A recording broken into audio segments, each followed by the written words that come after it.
বন্ধু বই সার হয়েছি, চল একটা গল্প করি। হ্যাঁ তোর আসলে আমরা তো বসে রয়েছি তোর গল্প করা বা শোনা বালা। আচ্ছা, গল্পটা হইতাছে তুই আর আমি ধর একটা জায়গা দিয়ে যাইতাছি, যাইতেই প্রথম একটা আপেল পাইলাম। আপেলটা কেটা খাইবো? আপেলটা যেহেতু তুই পাইছ তোরই তো খাওয়ার দরকার। আচ্ছা, আমি খাই। আপেলটা আমি খাই ফেললাম।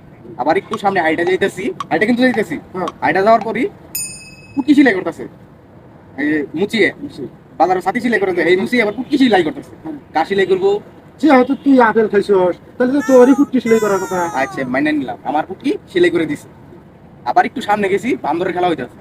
খেলার মধ্যে চ্যালেঞ্জ যে বান্দরে সবার পুটকির মাঝে কলা ঢুকাইতেছে। বলা বলতেছে কার ঢুকাইবো? তুই আপেল খাইছস পরে মুসি তোর ফুটকি সেলাই করছে হিসাবে তো তোরই তো কলা খাওয়ার লাগে।